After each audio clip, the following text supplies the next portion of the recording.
మాజీ మంత్రి మార్గాని భరత్ మీడియాతో మాట్లాడుతున్నారు. లైవ్ ద్వారా చూద్దాం.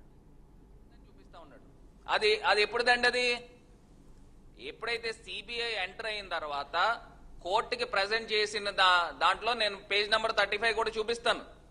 అక్కడ ఎక్కడుందో చూపించండి. మీరు గతంలో మీరు మ్యానుఫ్యాక్చర్ చేసిన పాత రిపోర్ట్స్ ఉన్నాయి కదా, ఆ రిపోర్ట్స్ ఆధారంగా చూసుకుని అందులో చూపిస్తా ఉన్నాడు. ఎప్పుడైతే సిబిఐ ఎంటర్ అయిన తర్వాత ఒక సెట్ ఫామ్ అయిన తర్వాత వాళ్ళు ఒక సుమారుగా ఛార్జ్ షీట్, నాకు తెలిసి 400 పేజీల దగ్గర ఛార్జ్ షీట్ కోర్టుకి సబ్మిట్ చేసిన తర్వాత ఆ సబ్మిట్ చేసిన దాంట్లో 35వ పేజీలు ఎక్కడ ఉందని అడుగుతా ఉన్నా. ఆయనతో పాటు పయ్యావల్ కేశవ్ ఫైనాన్స్ మినిస్టర్ అతను కూడా చెప్పాడు పేజ్ నంబర్ 35 అని. ఎక్కడ ఏ పేజ్ నంబర్ 35లో ఉందో చూపించండి. ఇలాగ మిస్లీడ్ చేసే కార్యక్రమం చేయకండి. అసలు తప్పు జరిగింది, మీ దగ్గర తప్పు జరిగింది. మీ దగ్గర తప్పు జరిగినప్పుడు మీరు క్షమాపణ కోరాల్సింది.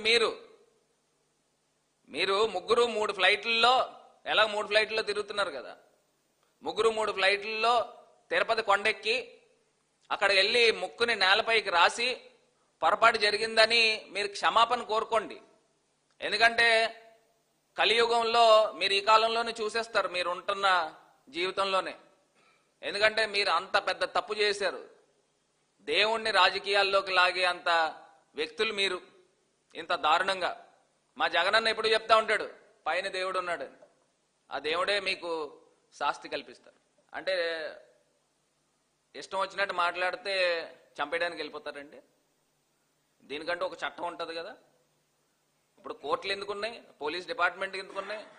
పోనీ అవన్నీ తీసిపాడేసి మీ కార్యకర్తలే చట్టాన్ని తయారు చేసి, అది నారా లోకేష్ చెప్తున్నాడు కదా, నేను రెడ్ బుక్ రాజ్యాంగం ఫాలో అవుతాను, నా రెడ్ బుక్లో ఇంకా పేజీలు ఉన్నాయి, 3 పేజీలేని ఇంకా మొత్తం పేజీలు తీస్తానని. ఇక్కడ డైరెక్ట్గా అడ్మిట్ అవుతున్నారు కదా. ఇంకెందుకు మరి కోర్టులు ఎందుకు, పోలీసులు ఎందుకు, ఇంకెందుకండి? ఇప్పుడు నిజంగా అంబటి రాంబాబు గారు కూడా నేను లోపల కార్లో ఏం జరిగిందో కూడా చూశాను. బయట మహిళలు వాళ్ళ కార్యకర్తలు రాడ్లు కర్రలు పట్టుకుని అసలు అనకూడని మాటలు నేను మీడియాలో మాట్లాడలేను, పచ్చి బూతులు మాట్లాడుతూ ఉంటే మరి ఈయన ఏం చేయాలి? ఈయన ఏం చేస్తాడండి? ఇలా ముక్కు మీద వేలేసుకుని వెళ్ళిపోతాడా? వాళ్ళు తిడతా ఉంటే ఆ ఫ్రాక్షన్ ఆఫ్ స్పర్ ఆఫ్ మినిట్లో ఆయన కూడా తిట్టాడు. తిట్టిన దాంట్లో నేను చంద్రబాబు నాయుడిని ఉద్దేశించి అనలేదు, నోట్లోంచి మాట వచ్చింది.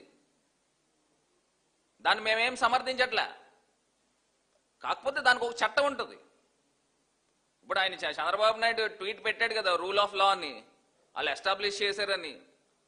అంబేద్కర్ గారు రాజ్యాంగం రాశారు కదా, దాంట్లో ఉన్న సెక్షన్స్ ఉన్నాయి కదా, పోలీస్ డిపార్ట్మెంట్ సెక్షన్స్ ఉన్నాయి. ఇప్పుడు ఆయన అరెస్ట్ చేశారు, బానే ఉంది.